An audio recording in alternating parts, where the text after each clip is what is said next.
I haven't spoken to Geert for a few months now, and it's probably coming close to that time for me to chat with him again. And it's largely because I have observed Geert's work and his predictions. And one of the biggest mistakes that people make about his analysis is time frames. And I remember when we first spoke in 2021, and he spoke about the driving of viral variants by a mass vaccination campaign. This was rubbished at the time by most of the scientific community. And it took a few years before his predictions were therefore considered to be accurate. So, one of the problems now is that people, similar to what happens with the internet, they expect immediate responses. And I think the lesson is that what you don't do is you don't give a specific time frame. But without a specific time frame, people will then say, well, you're just guessing and it doesn't matter too much. Well, what I think is that when you have applied the science and you apply the scientific method and you apply the extrapolation of the science, it then leads to a logical conclusion. And essentially, what Geert had been saying is that the logical conclusion is that because you are having so many variants in populations who have some degree of, I think, hybrid immunity, which is unable to completely stop the circulation of the virus, you are then prone to eventually having a variant that evades all of the immune system. And that's the essence of it. Now, the what caught my attention and what made me jump into this now is a post on X, and it was just showing, and this is Mike Honey here, talking about the global variants. And the pink one, which has over 10%, is the most penetrating across the world, and it is LP8 1.1.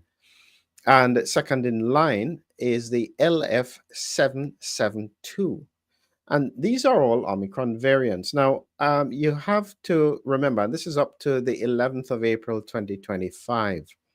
And you have to remember that when they decided to change the description of the variants and they started to use Omicron, what then happened is that people somehow imagine that it is still all Omicron. It's not any different.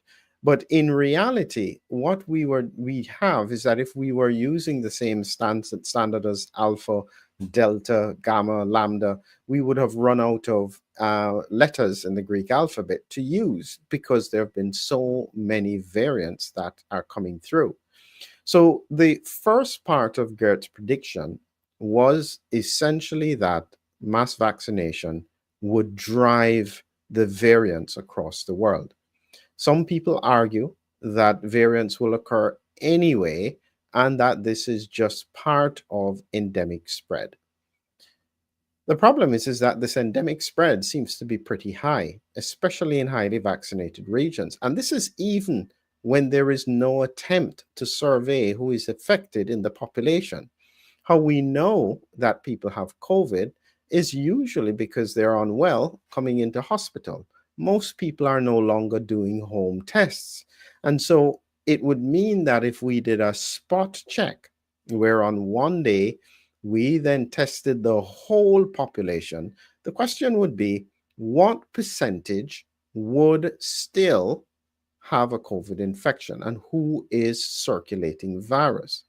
This is very important because for what I have been doing is that I have been looking for this critical point about the COVID storm. And when I talk about the COVID storm, I am referring to the fact that you no longer see severe COVID 19. You see very mild symptoms, and the very mild symptoms are then followed by chronic immune activation. The problem is that people oftentimes don't correlate these mild symptoms with the stuff that happens down the line. I I have to mention this, and as I say, some people don't like me mentioning it, but I think that I have to continue to raise awareness, especially for the risk to the elderly populations in regions that are having high COVID circulation.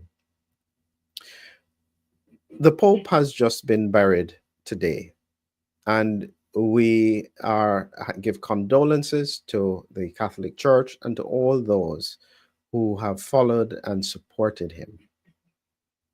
But I think I need to raise awareness of the fact that in March, almost a month before he died, I highlighted that his pattern of symptoms from February of 2025 to March of 2025, over that month, very much matched that of COVID 19.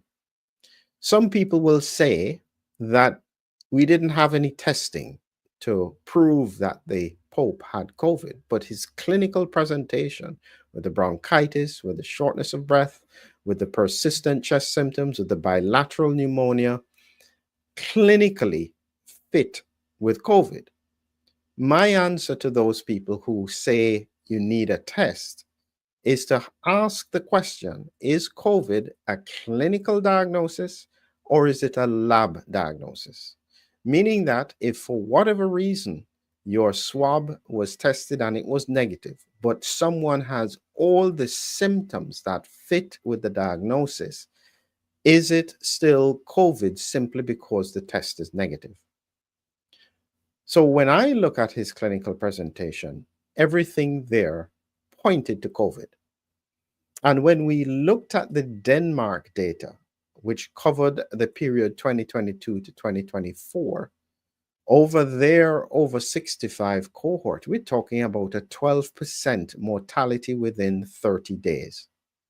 So my point in March was to say, if this is COVID, the Pope was 88, he had hypertension, he had diabetes, and if he was in that high risk category, he would be at risk for the complications post COVID. And he died of a stroke within the month. So, theoretically, from a scientific point of view, based on when you think he may have had it, he fell in to the time frame of that 12% mortality within 30 days of a COVID diagnosis and a hospital admission. That is very, very serious because the Pope has access to everything. And if he can potentially still be affected in that way, it means there is a responsibility to understand more about how we end up with mortality after that period of time. For that's where I've been looking now for almost a year at that concept that I call the COVID storm, spike triggered autoimmune response mechanism. And this is where I guess I have a slight difference in terms of what I think is going to happen when we talk about these viral variants, is that I don't believe it is going to present in the same way that we had it occurring early in the pandemic. And that's part of the problem because everybody is looking out for respiratory COVID, severe chest problems, breathing problems. But the reality is that severe COVID 19 was always a vascular disease. The vasculitis with microclots was what killed people. So if it doesn't affect the lungs anymore, and we have now broad COVID circulation in the bloodstream, triggering these kind of vasculitic responses, what is the clinical presentation? This is where I tied it to what happened with the Pope. And as I said, I am using this situation to highlight this point. So the Vatican News pointed out that the Pope's death was due to a stroke and irreversible cardiocirculatory collapse. And it also highlighted that he had high blood pressure and type 2 diabetes. So he was high risk for complications post-COVID. Now, when we think about that, in order for him to have died within 24 hours of becoming unwell, the stroke almost, I don't have a scan, but he didn't have a thrombolysis, he didn't have a thrombectomy. It very much strongly suggests that this was a bleed. He had a massive bleed, which then led to cardio and respiratory collapse. That is my presumption. Okay, I don't have that as a fact. It's my presumption based on the time frames as to when he died. For those people who know anything about stroke disease, an ischemic infarct, where an artery is blocked, in an older person who has some degree of cerebral atrophy, even if they had a malignant swelling of that side of the brain, they tend not to die quickly. But if they had a massive bleed, that would be quite a serious, significant event. So this is where it's tying in to what I am anticipating is likely to happen based on my extrapolation. So there are two pieces here. Geert's extrapolation is for a variant that is going to evade almost all of the immune systems. Now, let me clarify.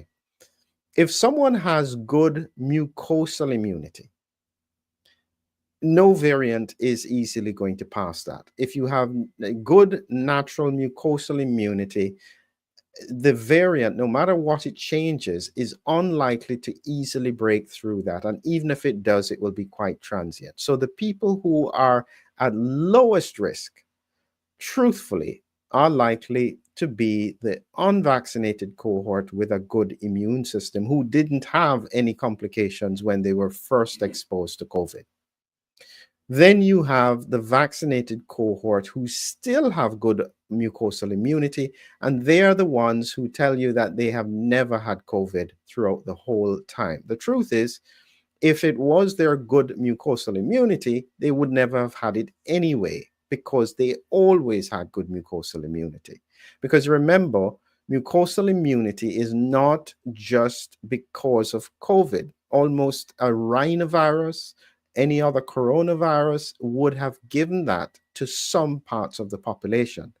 The people who didn't have that or who had interferon autoantibodies were the ones at high risk for severe disease.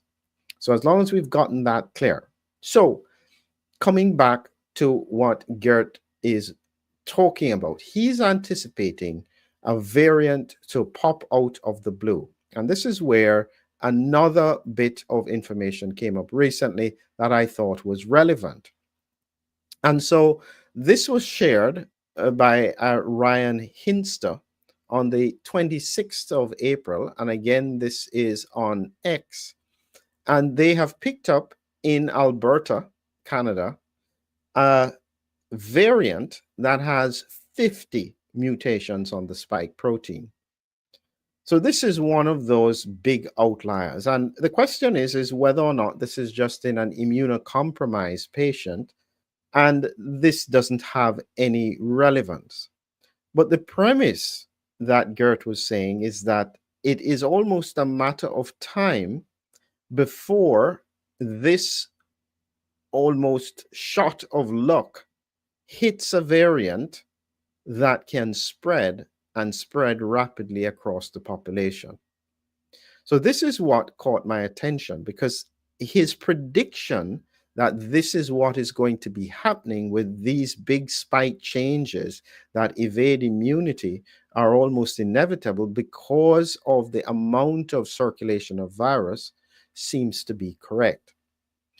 So when we think about it that way, we still therefore have to try and understand if that variant comes, and it's one of the things I hope he's wrong on, but in truth, based on what is happening with the ongoing circulation and these mutations, it seems inevitable that at some point it's going to hit. The question is when. But when it does have that variant, how will it present clinically?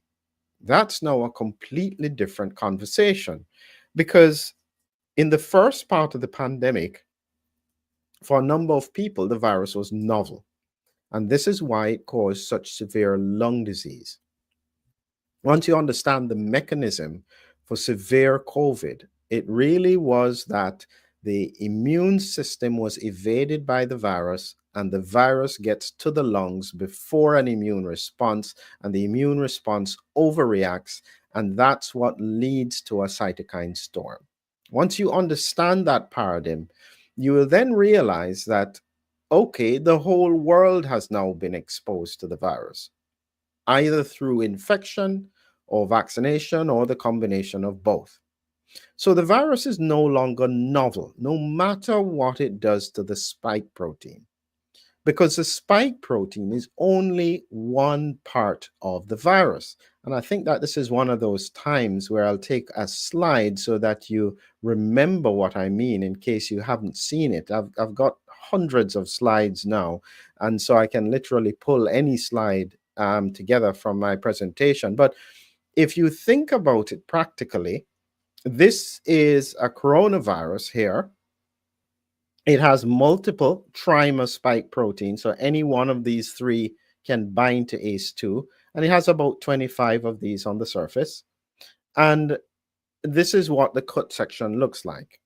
And so you then have a situation where the immune system doesn't just make antibodies and reactions to the spike protein normally in natural immunity. It does a very broad immune response, nucleocapsid, the membrane protein, envelope protein, plus ORF proteins inside the virus when it's being produced. So it's very sophisticated natural immunity. What we've been seeing post large vaccination campaigns is a very focused spike response, especially to the original variant. And this is part of the reason why at a population level, it seems that in highly vaccinated regions, there is damage to the immune system. So let's take that extrapolation. So some people would still argue that no, the immune system is wonderful in highly vaccinated regions, and the only reason virus is circulating is largely because it's circulating everywhere in the world. And I say, do you have any evidence it's circulating in Africa or Papua New Guinea, which is 4% vaccinated? Nobody has checked, so it's an assumption rather than a fact. And when I ask people just simple questions, are there any issues with COVID in those regions? There doesn't seem to be. So we don't have any evidence. So based on the scientific extrapolation of broad immune responses to the virus, it doesn't matter what alterations happen on the spike protein, because the immune system will be targeting multiple other points. And so therefore, only people who are immune suppressed or have interferon autoantibodies will therefore be at great risk. So good. That's the first part.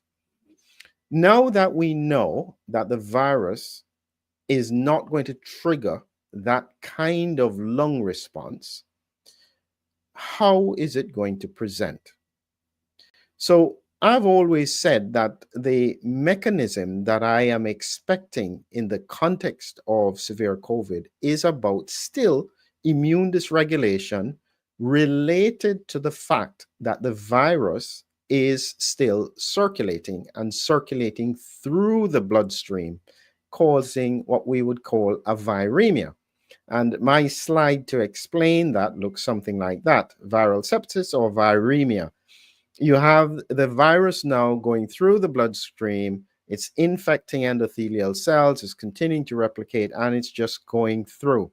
Now, we knew this happened in the vaccinated cohort even early as 2022, when one of the first autopsies were being done, and they found that there was viral dissemination in terms of the virus infecting more organs in the vaccinated cohort than the unvaccinated. And the explanation would simply be it probably was more likely that you had IgG4, which suppresses the immune response, and you would have some damage to the immune response as well because of virus infecting lymphocytes and taking them out.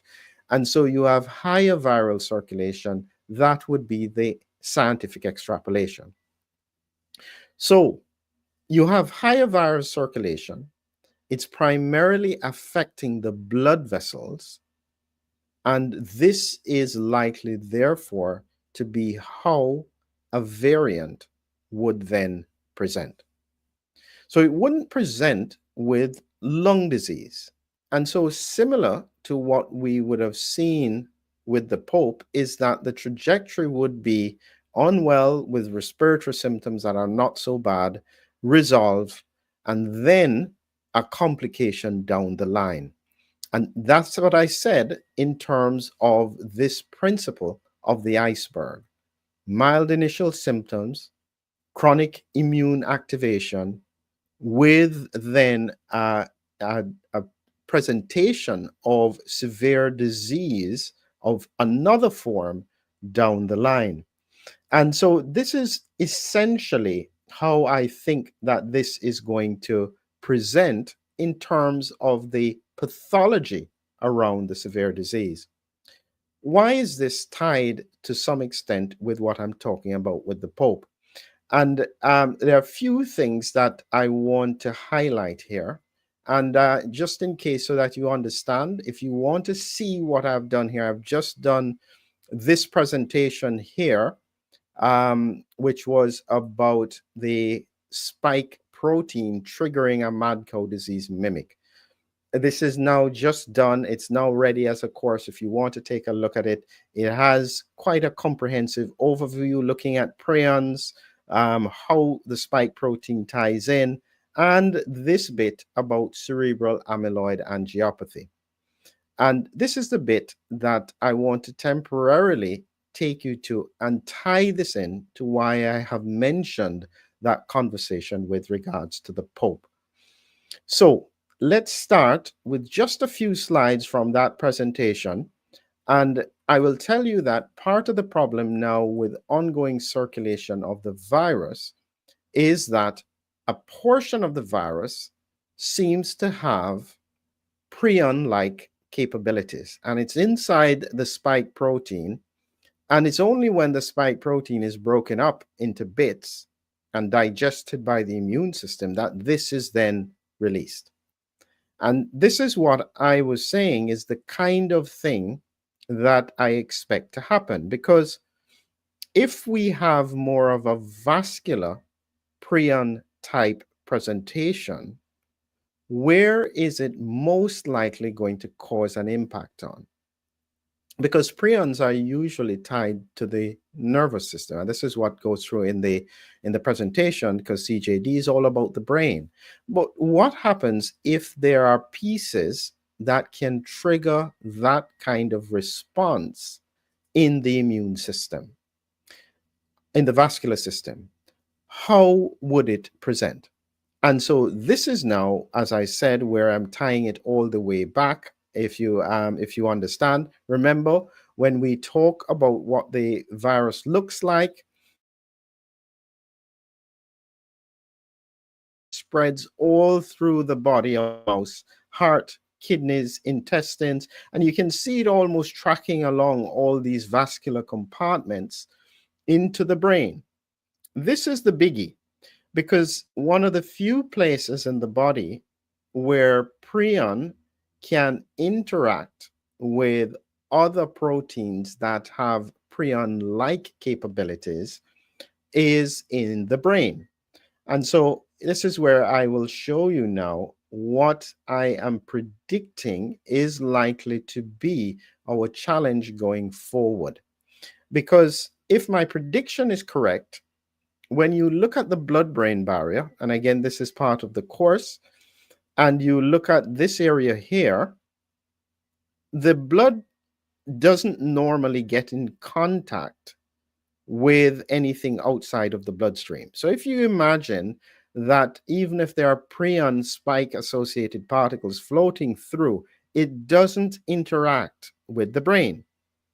However, if you have a breakdown of this endothelial barrier and you already have amyloid inside this, in this here, it's what we call cerebral amyloid angiopathy. If you already have that in place, you can then have what I would think is a brainstorm. This is what it would look like, where all of these dots here represent angiopathy, where it's a collection of blood vessels leaking around. And these are very high risk for bleeding.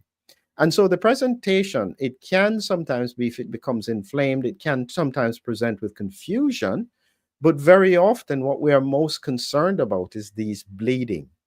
And that's where I have tied it back to what has happened with the Pope. Now, this is pure speculation based on my scientific extrapolation as to what was happening. And this is taken from the paper, Cerebral Amyloid Angiopathy. You can see here initial amyloid beta deposition. Gradually it gets higher, 20 years. Then it's completely surrounding the blood vessel. And then when it weakens the blood vessel, you then have the bleeding.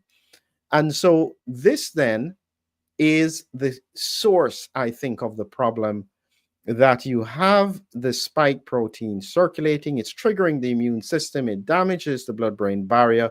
If there is already accumulation of amyloid and tau in that vicinity, this will then activate it, and you will have a rapid progression of the damage to the blood vessel, which in some people who may have high blood pressure could lead to bleeding.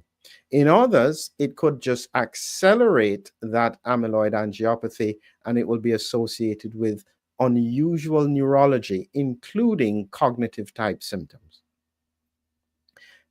If you then take that storm principle and apply it to any organ, so that's my prediction for the brain.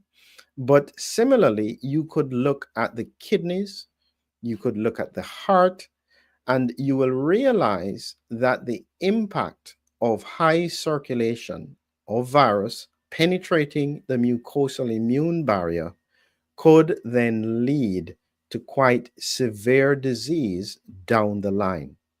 Part of the challenge is that, unlike with COVID, in the initial part where you had a COVID infection and within a week you would have severe COVID-19, the connection is easy to see. But because now this knock-on effect occurs sometimes 6 weeks, 4 weeks, 6 weeks after, people don't make the connection. That is where science needs to step in. It's very similar to what happens with hypertension. You don't have any symptoms, but if you leave it for 5 years, you will then have a stroke or a heart attack. If we didn't understand that trajectory, we would continue to ignore hypertension. That's what we're doing now at the moment with COVID. People are assuming that it is mild, and because it is mild, it's irrelevant. I keep reminding people, HIV is also mild at the initial presentation, very mild flu-like symptoms. It doesn't mean HIV is not a serious disease. And so in the same way, the population needs to become vigilant. If at one side, this was so serious to cause the world to lock down, people to lose their jobs, have vaccines mandated, almost end up being locked up and forced with this. That was just 2.5 years ago. And now with the same virus circulating, it is no longer an issue. Something is wrong. And hopefully, those people can read between the lines and figure out for their own health that we need to continue to take this seriously. It is not a cold. I will just warn you, this beast we have never seen before. The White House has just stated openly that they believe it was lab made. If this was made in a lab, it has capabilities way beyond anything that we have ever seen before. The people who will do the best in the long term are those who have had the least exposure in their bloodstream to this virus. It's a challenging time ahead of us. No easy answers. And we can only hope that we find solutions in the near future that will address this. As a reminder, yes, if you want to see more with regards to what I did about the prion type diseases and to understand the mechanism, what is it about, what am I predicted, what is the science, please click on the link in the description and join me in this journey of science to try and understand and predict what could be coming next. Thank you.